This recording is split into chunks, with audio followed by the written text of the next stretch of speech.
Assalamualaikum warahmatullahi wabarakatuh. Selamat pagi semuanya.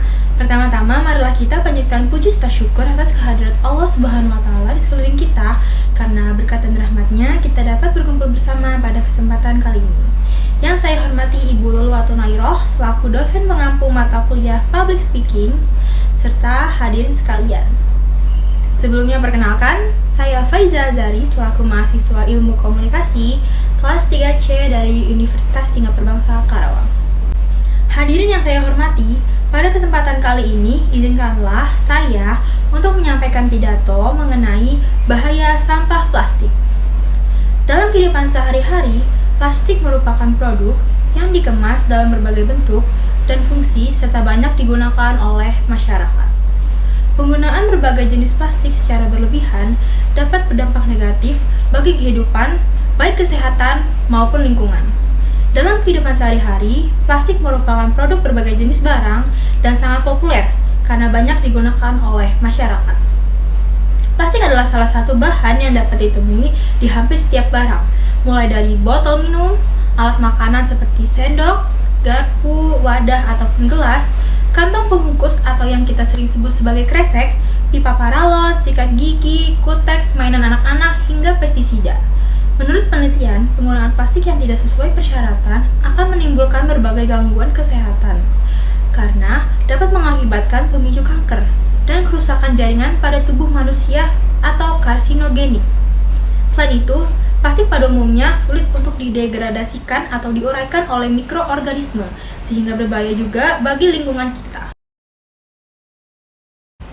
Contoh kasus terkait bahaya sampah plastik adalah kematian satwa langka, yaitu seekor ikan paus jenis Piseter macrocephalus di wilayah laut Pulau Kapota, Kabupaten Wakatobi, Sulawesi Tenggara, dan 3 ekor penyu di wilayah laut Pulau Pari, Kepulauan Seribu, Jakarta Utara, ditemukan mati oleh masyarakat nelayan yang tinggal di sekitar kepulauan tersebut.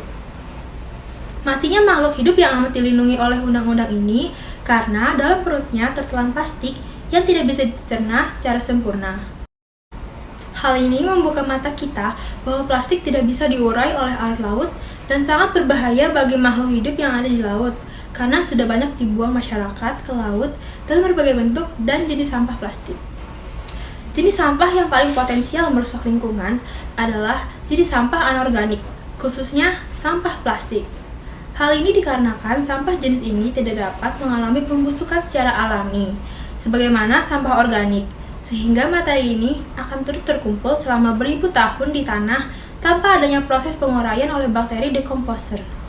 Selain itu, hal ini juga disebabkan budaya masa kini yang serba instan, di mana penggunaan materi berbahan plastik dari sektor rumah tangga atau konsumen dan sektor industri atau pelaku usaha semakin meningkat, yang pada akhirnya semakin banyak pula plastik yang sulit terurai. Sampah plastik dapat bertahan hingga bertahun-tahun sehingga menyebabkan pencemaran terhadap lingkungan. Sampah plastik tidaklah bijak jika dibakar karena akan menghasilkan gas yang akan mencemari udara dan membahayakan pernafasan manusia. Dan jika sampah plastik ditimbun dalam tanah, maka akan mencemari tanah serta air tanah. Plastik sendiri dikonsumsi sekitar 100 juta ton per tahun di seluruh dunia. Satu tes membuktikan 95% orang pernah memakai barang mengandung bisphenol A. Pemakaian plastik yang jumlahnya sangat besar tentunya akan berdampak signifikan terhadap kesehatan manusia dan lingkungan karena plastik mempunyai sifat sulit terdegradasi. Plastik diperkirakan membutuhkan 100 hingga 500 tahun hingga dapat terdekomposi atau terurai dengan sempurna. Dengan demikian, pemakaian plastik, baik plastik yang masih baru maupun sampah plastik, haruslah menurut persyaratan yang berlaku agar tidak berbahaya terhadap kesehatan dan juga lingkungan. Seorang pakar di bidang pengolahan limbah padat dari Institut Teknologi 10 November menyatakan bahwa sampah plastik sangat berbahaya bagi lingkungan karena sulit terurai. Beliau mengingatkan bahwa komponen sampah plastik dapat terpecah menjadi mikroplastik ataupun nanoplastik yang bisa mempengaruhi kualitas air bersih. Bahkan, berdasarkan penelitian yang dilakukan ITS bersama Institute for Global Environmental Strategies, Jepang, Sampah plastik yang masuk ke badan air pada tahun 2020 sampai 2021 hampir mencapai 32%. Komposisi sampah plastik sekali pakai adalah yang paling tinggi dibandingkan jenis sampah plastik lainnya, ujar dosen Departemen Teknik Lingkungan tersebut.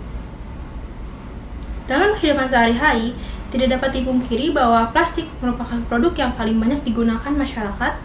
Dengan berbagai produk dan jenisnya, ternyata plastik pun dapat menimbulkan dampak negatif bagi kehidupan masyarakat. Untuk meminimalisir bahaya plastik, ada berbagai alternatif produk lain yang dapat digunakan sebagai pengganti plastik. Misalnya, yang pertama ada tas anyaman, dapat digunakan sebagai pengganti kantong resek yang biasa digunakan saat kita membawa suatu barang. Yang kedua, peralatan makan dan minum yang terbuat dari stainless atau produk lainnya dapat digunakan sebagai pengganti peralatan makan, minum yang terbuat dari produk plastik. Selain menggunakan berbagai alternatif produk selain plastik, saat ini cara yang sudah banyak digunakan masyarakat untuk mengurangi dampak negatif dari sampah plastik adalah mengelola sampah plastik dengan konsep 3R, yaitu singkatan dari reuse, reduce, dan recycle. Reduce, reuse, recycle merupakan maksud penanganan sampah yang terdiri dari 3 unsur, yaitu mengurangi, menggunakan ulang, dan mendaur ulang sampah. Untuk memulai melakukan 3R ini memang dapat dilakukan oleh siapa saja. Contoh kegiatan 3R yang dapat dilakukan oleh siapapun, baik di rumah, sekolah, kantor, ataupun di tempat-tempat umum, yaitu yang pertama contoh kegiatan reuse atau menggunakan ulang sehari-hari. Yang pertama, memilih wadah, kantong atau benda yang dapat digunakan beberapa kali atau berulang-ulang.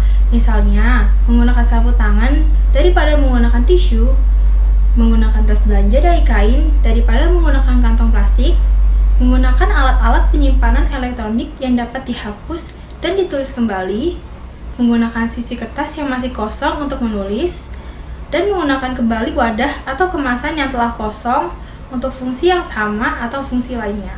Yang kedua ada contoh kegiatan reduce atau mengurangi sehari-hari, yaitu memilih produk dengan kemasan yang dapat didaur ulang, menghindari pemakai dan membeli produk yang menghasilkan sampah dalam jumlah yang besar, menggunakan produk yang dapat diisi ulang atau refill.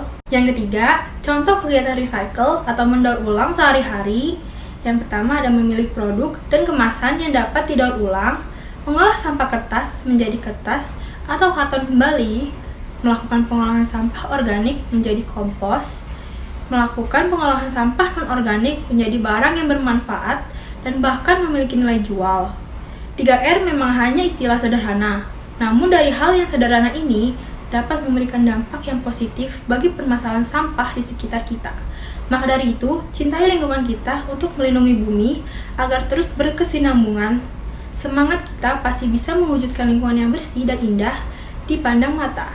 Demikian kiranya yang bisa saya sampaikan pada kesempatan kali ini. Kurang lebihnya saya mohon maaf jika ada salah kata yang terucap. Dan atas perhatiannya saya ucapkan terima kasih yang sebesar-besarnya. Akhir kata saya ucapkan wassalamualaikum warahmatullahi wabarakatuh.